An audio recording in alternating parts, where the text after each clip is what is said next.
ഒരു മക്കളും മാതാപിതാക്കൾക്ക് തിരിച്ചു നന്മ ചെയ്തിട്ടില്ല. അവർ ചെയ്ത ത്യാഗം, അവർ ചെയ്ത ഇഹ്സാൻ, കരുണ, അതിന് പകരം ചെയ്യുക എന്നുള്ളത് അതൊരാളെ കൊണ്ടും സാധ്യമല്ല. ഇല്ല അൻ യജിദഹു മംലൂകൻ ഫയസ്തരിയഹു ഫയഅതിഖഹു. ഇവൻ അവൻ്റെ ഉമ്മയെ അടിമയായി കാണപ്പെടുകയും പൈസ കൊടുത്തത് വാങ്ങുകയും അവരെ മോചിപ്പിക്കുകയും ചെയ്താലല്ലാതെ ഒരു ഉമ്മാനോടും തിരിച്ചൊരു മകനും തിരിച്ച് നന്മ ചെയ്യാൻ കഴിയില്ല. അത്രയും നന്മ മറവാക്കുന്നുണ്ട്. അതൊരിക്കലും തിരിച്ചു ചെയ്യാൻ നമുക്ക് കഴിയില്ല.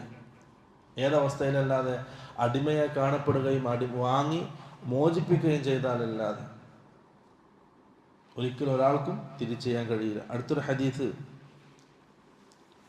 അബ്ദുല്ലാഹ് ഇബ്നു ഉമർ ഉദ്ധരിക്കുന്ന ഹദീസാണ്.